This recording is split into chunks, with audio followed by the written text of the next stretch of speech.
असतानाच आपण पुढील नियोजन केलं. पुढील नियोजन म्हणजे त्याचं एक मोठं स्वप्न बघायला पाहिजे.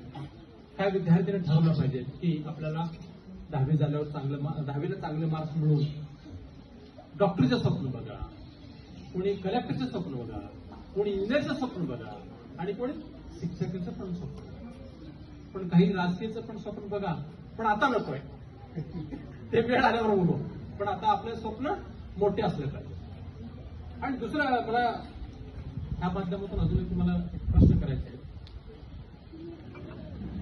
तुमचे आई वडील काय करतात? म्हणजे अत्यंत तुम्ही गरीब कुटुंबात आहात ना? हे कधी पण प्रत्येक विद्यार्थ्यामध्ये जाणीव असतात.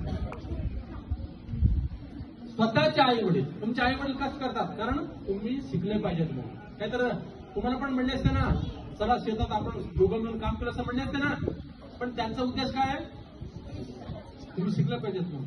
तर हे कधी पण तुमच्या डोळ्यासमोर असायला पाहिजे. आणि माझ्या बाबतीत तुम्हाला सांगतो, हे राजानो इकडे ऐका, किती कष्ट करून ना तुमचे आई वडील शाळेत पाठवून देतात. कशासाठी?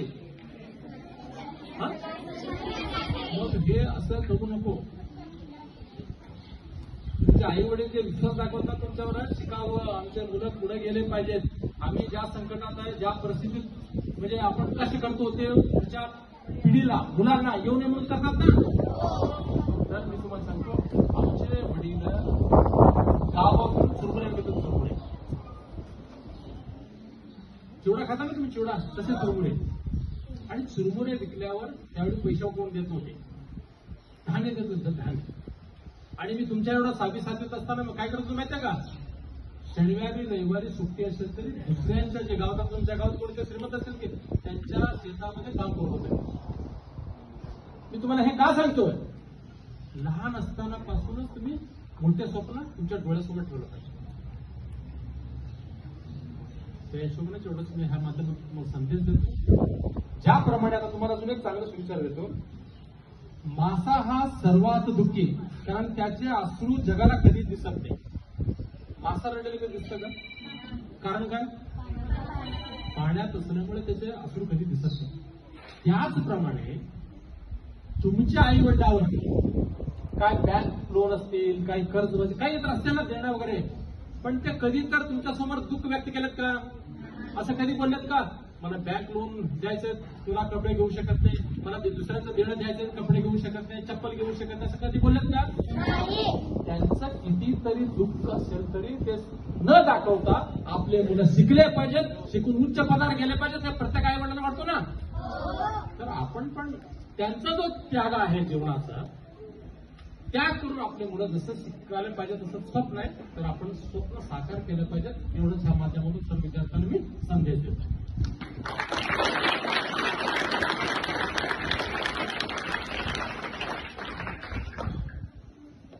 मला गर्व आहे आणि विश्वास आहे, खेडेगावातले जे जिल्हा परिषद शाळेमध्ये शिकतात ना, विद्यार्थी खूप हुशार आहेत, पण त्यांना शिक्षण घेताना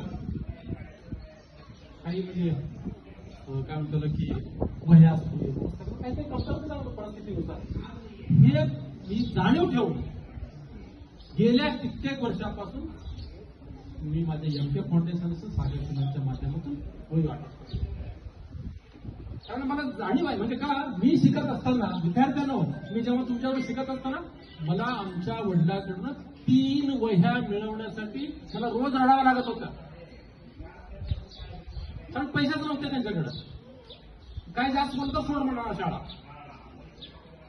तर तुम्हाला अजून चांगले चांगले जे तुम्ही मागता, वडीलधारी तुम्हाला मदत करतात,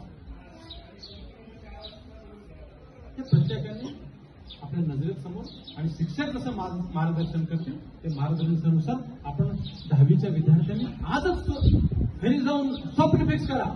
आता एक विद्यार्थ्याला विचारलं सर ठीक आहे, त्यांनी पण चांगलंच बोलत त्याच्याबद्दल, पण विद्यार्थ्यांना काय पडतील ते पडतं असं म्हणू नका. तुमच्या नोटबुक मध्ये लिहिलं असलं पाहिजे की मी 10वीला एवढं टक्केवारी घेणार म्हणजे घेणार. आज लिहून ठेवणार ना, लिहून ठेवा स्वतः, म्हणजे तुम्ही जे ठरवता तेच होणार आहे. मी 5वी 6वी असताना ठरवलं होतं की मी मोठ्या पदावर जाणार आणि जाऊन चांगले काम करणार, हे मी ठरवलं. एवढं पण मोठं जर होणार असं वाटलं नव्हतं, पण ठीक आहे, सगळ्यांच्या आशीर्वादाने इथपर्यंत पोहोचलं. तर मी विद्यार्थ्यांना एवढं सांगतो की स्वप्न मोठं ठेवा.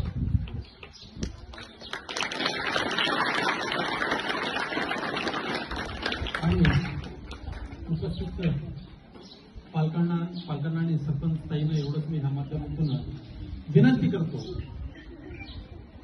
आता समोर विद्यार्थी कसा बसलेला तर आपल्या समोर आहेत. मला असं म्हणायचं की लवकरात लवकर शाळेसमोर जर सिमेंट कॉन्क्रीट जर झालं तर मुलांना व्यवस्थित होईल. आणि मी जर मला तुम्ही हक्काने सांगा, थोडा बहुत मी सिमेंटची मदत करूया, एवढं तुम्ही ह्या माध्यमातून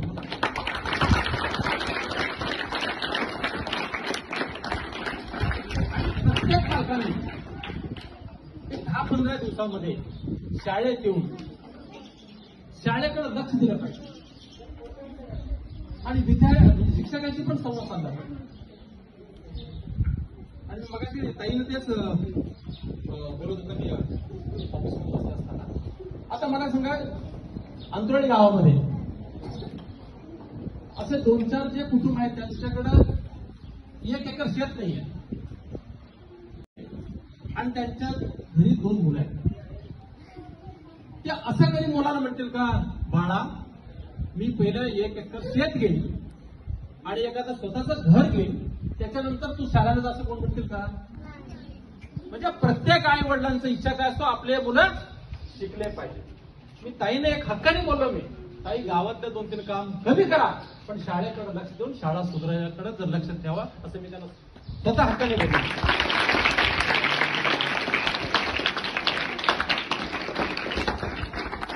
कारण माझं एक स्वप्न आहे, प्रत्येक गावातील जिल्हा परिषद शाळा चांगले म्हणजे स्वच्छता असू द्या आणि शाळेमध्ये कॉम्प्युटर असू द्या, लहानपणापासून मुलं शिकले पाहिजे, हे माझं स्वप्न. तर आणि दुसरी गोष्ट मी त्या माध्यमातून अजून एक गोष्ट सांगतो. मी जेव्हा पण मी कुठल्याही गावात जातो, शाळेत जातो, शिक्षकांच्याकडनं मागणी येतो, गावाकडीकडनं मागणी येतो, हे करा ते करा. ठीक आहे, मागणी तर असायलाच पाहिजे, पण मी पालकांना ह्या माध्यमातून एवढं सांगतो, आपले मुलं इथं समोर बसलेले नसतील, कोणाचे मुलं नाहीतर तुमच्या मुलं दुसरीकडे कुठेही असू द्या, कुठलेही पालक जेव्हा शाळेतून मुलं घरी येतील त्यावेळेस तुम्ही कामं काय सांगता त्यांना? मुलाला काय काम सांगतो आपण घरी गेल्यावर? एक तर पहिला तर अभ्यास करा, नाहीतर छोटे मोठे कामं काय सांगतात तुमचे आई वडील? काय काम सांगतात?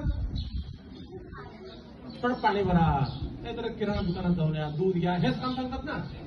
नाहीतर असे कुठले पालक सांगतात का, हे बाजूच्या घरातनं एक 25,000 घेऊन मला उद्या बँक हप्ता भरायचा आहे, नाहीतर आपण शेतीला खत घ्यायचं, असं कोण सांगतात का?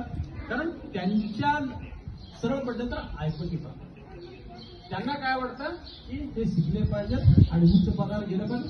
आई वडील कसतात त्यांना, पण प्रत्येक आई वडिलांना एक स्वप्न असतो की मुलं शिकून परत आम्हाला सांभाळल्या पाहिजेत. प्रत्येक आई वडिलांना वाटतो ना, मुलं शिकले पाहिजेत, उच्च पदावर गेले पाहिजेत, आपल्याला सांभाळलं पाहिजे. त्याचप्रमाणे आज मी समाजाचा एक मुलगा आहे, मी पण विद्यार्थी आहे, मी कुठल्याही सरकारी पदावर नाही आहे, मी पण अजून शिकतोय. तर मी प्रत्येक ग्रामस्थांनी शिक्षकांना एवढं सांगतो, मला जे झेपेल माझ्या ताकदीप्रमाणे मला काम आहे,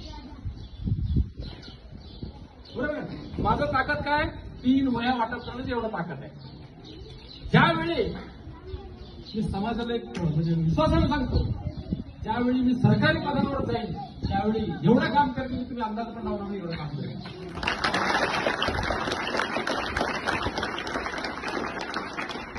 मुलांचे आई वडील असतात तसेच समाज माझे आई वडील आहेत.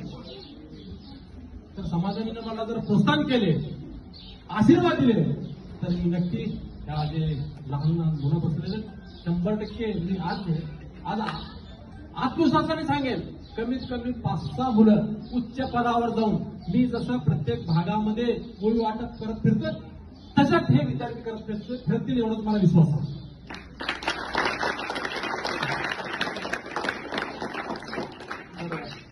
मी जास्त बोलणार नाही.